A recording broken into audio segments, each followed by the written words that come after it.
Hello, good morning, welcome back to Chumki's adventure. আজকে তোমাদেরকে করে দেখাবো বাঙালি প্রিয় একদম ঝরঝরে বাসন্তী পোলাও। চলো দেখে নিই কিছু টিপস এন্ড ট্রিক্স ঝরঝরে বাসন্তী পোলাও বানানো। ঝরঝরে বাসন্তী পোলাও বানাতে লাগবে আমাদের গোবিন্দভোগ চাল, ঘি, হলুদ, নুন, গোটা গরম মশলা, কাঁচা লঙ্কা, চিনি, তেল আর কাজু আর কিশমিশ। প্রথমেই বাসন্তী পোলাও বানাতে আমরা গোবিন্দভোগ চালটাকে ভালো করে ধুয়ে শুকিয়ে নেব।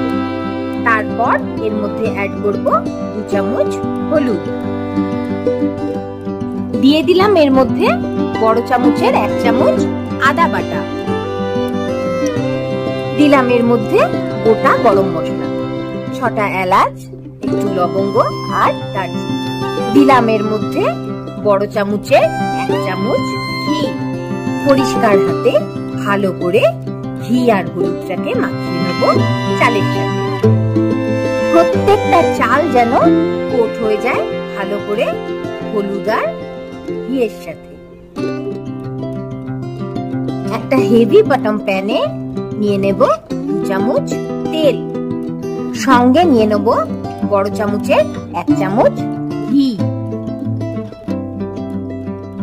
ঘি আর তেলটাকে একসাথে মিশিয়ে ভালো করে গরম করে নিয়ে ওর মধ্যে দিয়ে দেব কাজু।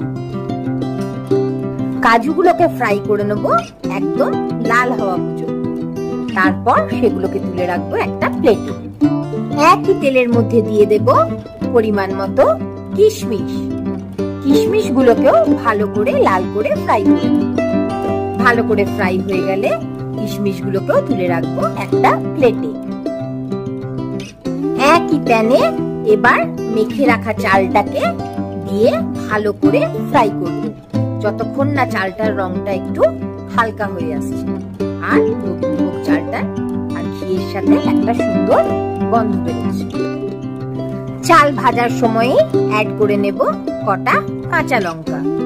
চালটা সুন্দরভাবে ভাজা হয়ে গেছে, চালটা থেকে একটা সুন্দর অ্যারোমা বেরোতে শুরু করেছে। এই অবস্থায় অ্যাড করব পরিমাণ মতো গরম জল। জলের পরিমাণটাই বাসন্তী পোলাওটাকে ঝরঝরে করবে।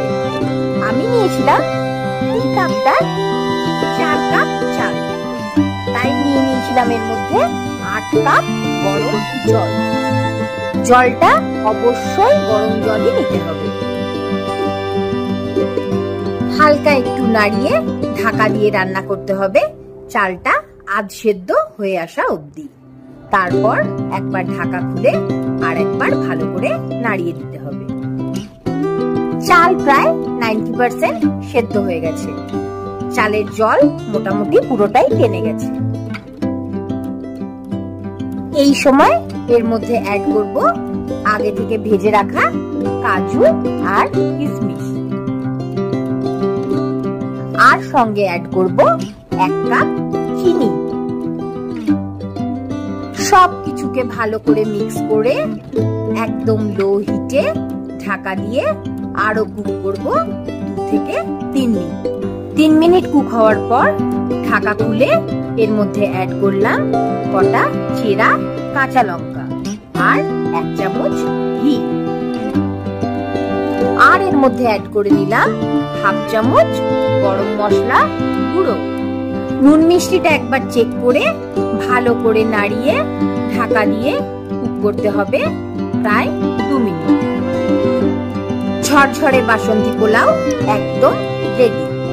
যত ঠান্ডা হবে পোলাও তত ঝরঝরে হবে। তোমরাও একবার এইভাবে স্টেপ মেনটেন করে বানিয়ে দেখো ঝরঝরে বাসন্তী পোলাও। ভিডিওটা কেমন লাগলো অবশ্যই জানিও। ভালো লাগলে একটা লাইক, শেয়ার, কমেন্ট। আর হ্যাঁ, সাবস্ক্রাইব আর বেল আইকনটা প্রেস করতে ভুলো না কিন্তু। Till then, tata. খুব তাড়াতাড়ি দেখা হবে নতুন একটা ব্লগে। সবাই ভালো থেকো, সুস্থ থেকো।